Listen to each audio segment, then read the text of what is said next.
Mummy tiffin, coaching के लिए late हो रहा हूँ मैं।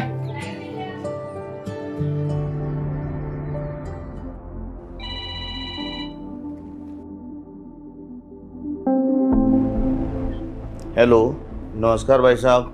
कैसे हो आप भाई साहब? बढ़िया हूँ, आप कैसे हैं भाई साहब? और घर पे सब ठीक है? घर में ठीक है सभी। बच्चे की पढ़ाई कैसी चल रही है? उसकी तैयारी अभी अच्छी चल रही है, पढ़ाई अच्छी चल रही है। बस एक टेंशन है उसका कि वो एग्ज़ाम क्लियर कर ले, फिर मैं फ्री हूँ।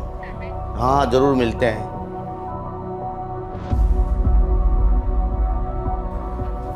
ये ले टिफिन, खाना पूरा खत्म करना और अपना ध्यान रखना। ठीक है मम्मी।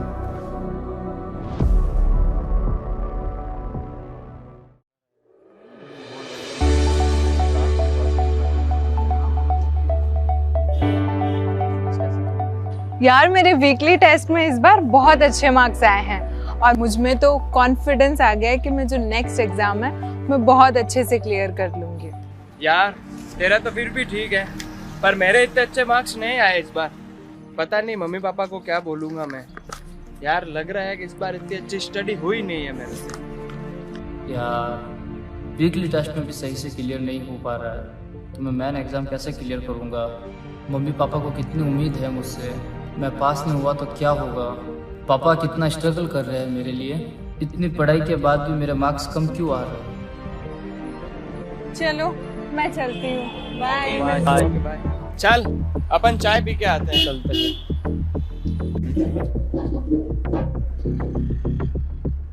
भैया 2 चाय। यार हर्षिता के तो काफी मार्क्स अच्छे आए हैं आज के टेस्ट में। हाँ यार। और हाँ, तूने बताया नहीं तेरे कितना है? यार इस बार भी कम आए। एक बात बोलूँ यार, बोलना। तो ऐसा लग रहा है जैसे वीकली टेस्ट में भी बहुत कम मार्क्स आ रहे हैं, तो मेन टेस्ट कैसे क्लियर होगा? मुझे तो इस चीज़ की टेंशन है यार बहुत। अरे यार तेरी यही तो प्रॉब्लम है, तू सोचता बहुत है। चल छोड़ और चाय पी।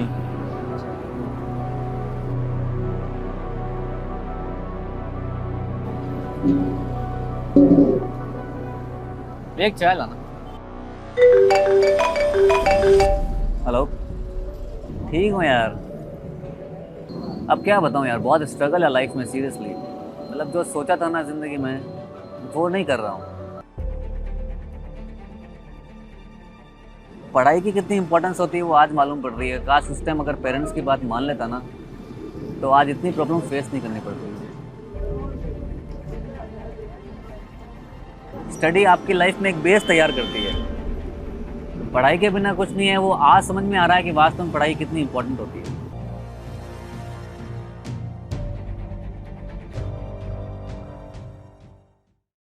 इतना बड़ा बहुत है।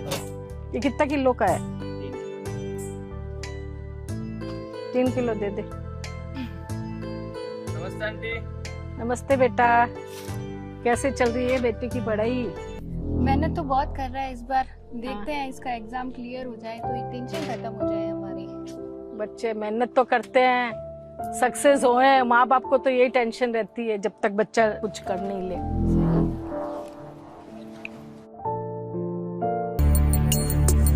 एग्ज़ाम क्लियर कर ले, फिर मैं फ्री हूँ। पापा को इतना स्ट्रगल कर पढ़ाई कितनी इंपॉर्टेंट होती है वो आज कैसे चल रही है स्टडी आपकी लाइफ में एक बेस तैयार करती है।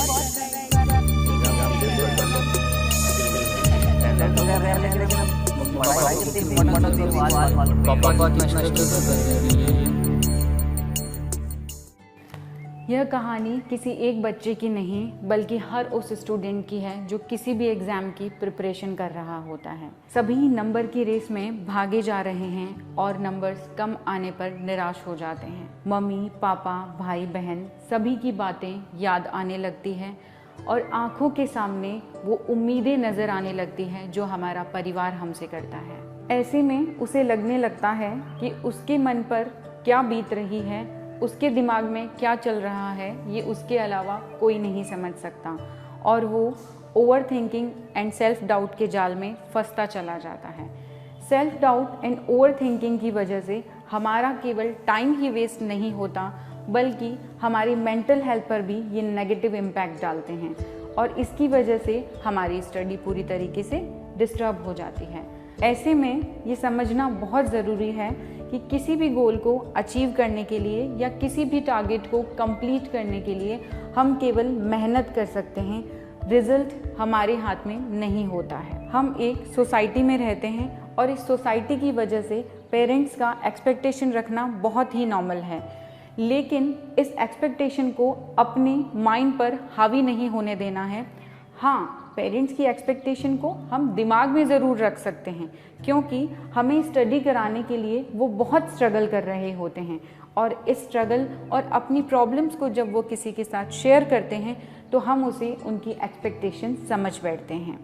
हम सभी को ज़िंदगी में बस इतना याद रखना है कि अच्छे नंबर्स हमारे भविष्य के लिए रास्ता ज़रूर खोलते हैं, लेकिन कम नंबर्स आने की वजह से या फेल होने की वजह से भविष्य के सारे रास्ते हमारे लिए बंद नहीं हो जाते हैं। इन नंबर्स के बियॉन्ड भी एक खूबसूरत सी ज़िंदगी होती है, बस ज़रूरत है ज़िंदगी को उस नज़रिए से देखने की और ज़रूरत है उस एक नज़रिए की।